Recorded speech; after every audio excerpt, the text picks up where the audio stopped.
Homecoming, homecoming, homecoming. Hey, Morris Brown homecoming this weekend, Jack.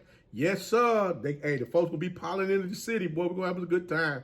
I'm hoping I can get over there next week, see what's going on, get down there on my camera, get to talk to some folks. But, boy, we got a homecoming game we got to talk about. None other than FAMU and Alabama State, baby. Yeah, that game was that was a pretty daggone good game. I got to give both coaching staff their props as far as what's going on. This game could have went so many different ways, boy. But hey, you only get one winner, and whoever else didn't win gonna end up being a loser. But we're gonna talk about exactly how this thing went down, cause boy, ooh, child. Yes, we got to talk about it. So y'all go ahead, strap on in. We're gonna get into this thing right after this.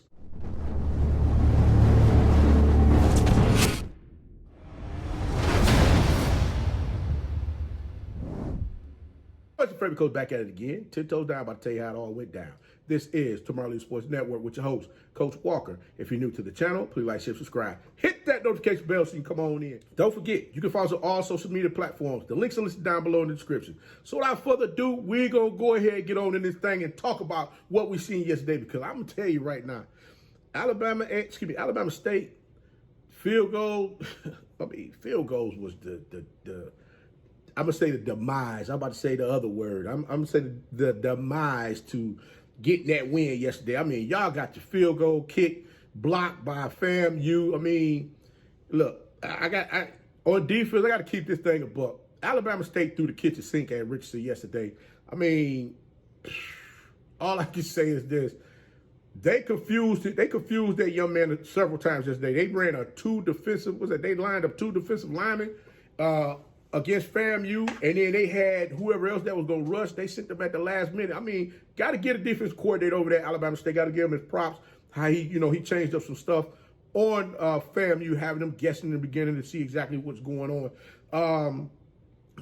Yeah, I mean, to no avail. You got to give them Rattlers they props. They was able to go ahead and make the necessary adjustments, and they were finally able to figure it out and get that ball moving down the field. Now, Alabama State.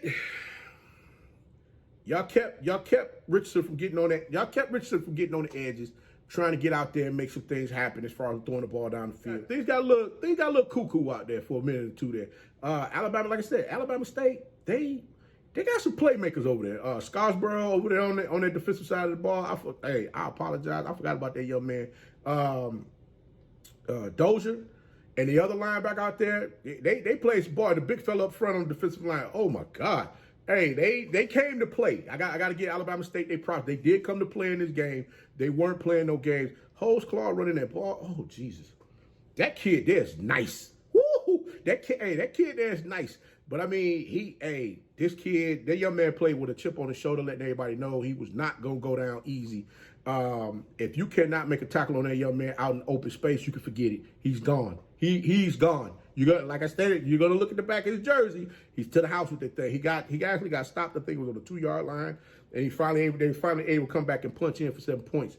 Like I said, Alabama State, they forced Richardson into turn over the ball, which is something that I stated in the pregame. Y'all got to find a way to force him to turn over the ball. He turned the ball over, I believe, 3 times. I think he threw two interceptions and had 1 fumble. I mean. But y'all got to put points on the board. Every time y'all had opportunity to put points on the board, you miss a field goals. Like I said, it just got so, everything just got so crazy as far as what was happening out there on the field. I mean, you had a lot of changes that was going on out there on the field. Coach Eddie Robinson ended up having to pull a young man pull Sims out the game. When he ended up throwing an interception, giving the ball back to FAMU when they were able to go ahead and score points. Put points up on the board to get this thing rolling. And Alabama State came back. They were able to kick a field goal, which the score ended up being 14-10. I liked that other young man that they brought into the game. He changes up the element as far as how their offenses ran. The only problem that I have is you guys are on your 5th quarterback this season. That is crazy for a team to already have gone through 5 quarterbacks in the season already. I can't tell y'all no tale. I saw Andrew Body out there, seen that big smile on that young man.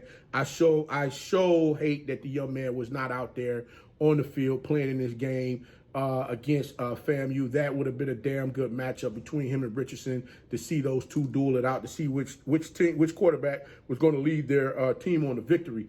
But I will say this. Alabama State, they definitely had that spy out there on Richardson, keeping him in the pocket, make sure he was not able to roll around and be dangerous. That's what I'm talking about. Somebody got to be out there to make sure that they're going to be able to keep him under control and not just let him get just have a good time out there on the field. Now, number 45, Jenkins for FAMU. I hope I got the young man's name right. I hope everything is okay with him. I did see him go down in the game. Alabama State, man, y'all got to figure out this passing game. I get it. Y'all are a primary rushing team. But when you go 0 for 3 throwing the ball, I mean, you had no passing yards at halftime. I mean, y'all try to spread FAMU's defense out wide and fake the pass with a run. And like I stated, FAMU was ready to go ahead and shut that down. But it wasn't enough. I mean, penalties, FAMU, y'all, listen, y'all, if had Alabama State made them field goals, this would definitely be a different conversation today, because penalties kicked y'all in the ass yesterday. I mean, this was just, I mean, I'm like, come on, guys. Y'all was not playing disciplined ball at all. Matter of fact, one of the guys out there on the field, I think it was number 11 on a, I might have the young man's number wrong, but on the, either a punt return or a kickoff or something, he goes and make the tackle. He gets up and go, like he excited, like, yeah, because he made the tackle. He's standing over him, like, like he bowled up on. And I'm like, man, look like you hit the kid, and just so happened the official did not. He looked like he about to reach and toss that flag and didn't.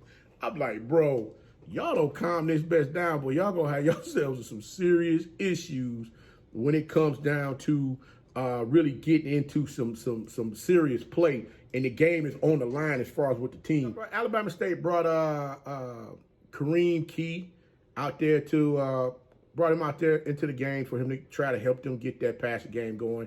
That young man did throw one pass for 51 yards. They kind of, had Florida FAMU back off a little bit so that they could get the run game going. Because when FAMU saw that Alabama State couldn't throw the ball, they started putting 8 men in the box. They was like daring you, say, hey, come on, throw the ball if you can. They caught them over the top one time. Kareem Key did catch them over the top one time for a reception for 51 yards. He did have an interception in the game, just like Zach Sims did. Zach Sims, who was the starting quarterback, threw the ball one time. He threw the ball 5 times, completing one for one. 5 times. He threw the ball 5 times, completing one for 1 yard. Had one interception and was sacked one time. Kareem Key, he threw the ball 10 times, completing 3 for 67 yards, 1 interception. It was a long game. It was a long day for the Alabama State Hornets football team. But Jamari Hostclaw, as I stated before, he was toting the hell out the daggone ball. Young man, 38 yards on 20 rushing carries. The young man averaged 6.9 yards per carry. DeQuan Kinsey, he had 31 yards on 7 rushes, and which that was the young man I was expecting to do a lot more in the game. But Hostclaw had the hot hand, so they just kept running him. Kareem Key, on the other hand, he's considered a dual threat quarterback. He ran the ball 9 times for 26 yards in the game. But as I stated before, Levante Somerset for FAMU, woohoo! That young man, he was getting after it as well. He was trying to do a little damage out there on the field yesterday. Rushed the ball 13 times for 66 yards. But like I stated before, mainly everything was on the FAMU Rattlers quarterback, Daniel Richardson, who threw the ball 30 times, completing 20 for 196 yards, 3 touchdowns, 2 interceptions, and he fumbled once as well.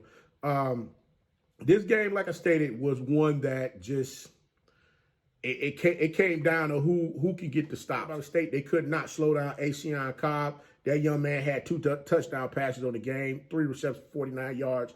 But as I stated before, this game had a lot of. This was a damn good matchup. I can't say that it wasn't. I did have a post out there saying, could this be an upset? In which there's a lot of folks out there that felt that I was crazy, saying, you know what, Coach, I need to go ahead and take your bets as far as what's going on, because there's no way in the world that you would think that this game would be an upset. Like I said before, guys, this was going to be if this game could have been made a muddy game, what I mean by muddy game is Alabama State forces FAMU into playing their style of football, which is smash mouth football, not allowing them to get their team out there on the field to keep any continuity as far as moving that offense up and down the field, which is something Richardson loves to do. Then Alabama State could very well come up out of this thing as the victor. Again, they left 9 points on the board. They missed 3 field goals. So if I'm not mistaken, I think the score for this game was 28-13. 9 points on that, that's what, 22?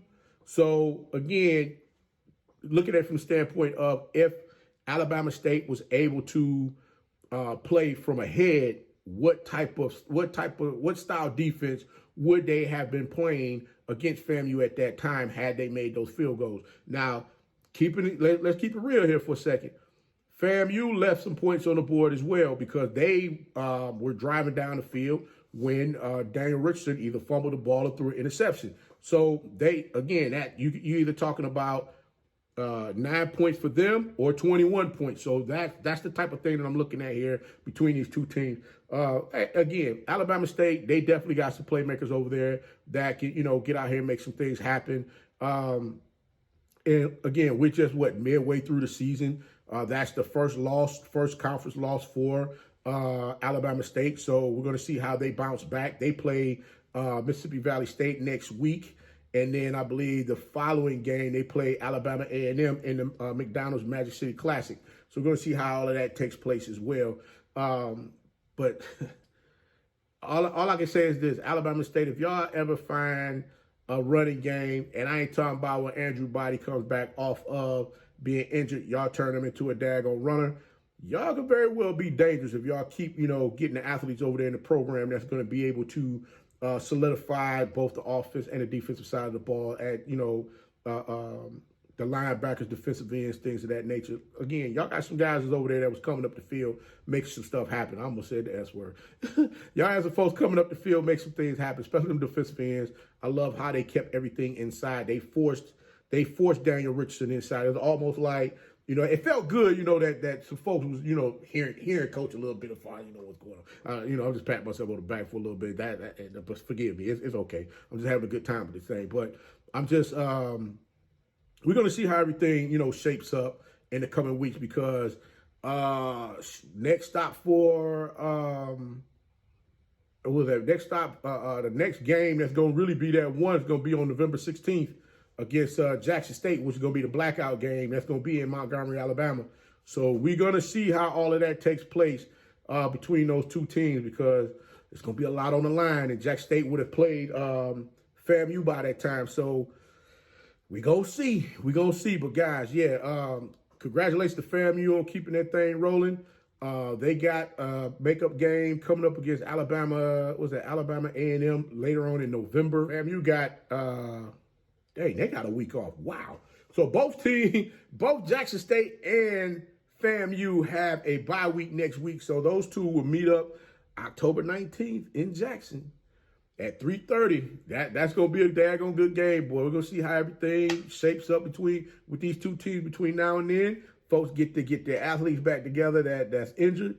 And we'll see how this game plan going to go. But like I said before, glad to see Richardson was able to finally get things together and pull it out for the Rattlers to get the W. But, guys, Coach going to go ahead and get up on out this thing. But until next time, be the one and lead.